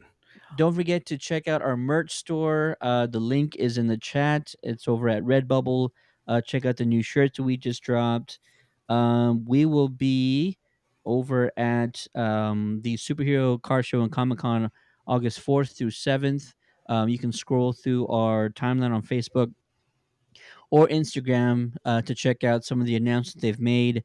You can also get more information or tickets by visiting pmxevents.com. That's pmxevents.com. For the Countdown to the Geekcast, my name is Steady. Joining me on the San Diego Comic Con Day 3 DC Comics and Marvel presentation reaction is the one and only Matty B. Crush another can, boys. Let's go. Crushed another Dang. can. And joining us from Alamo City Movie Talk, the one and only Ryan. What's going on, guys?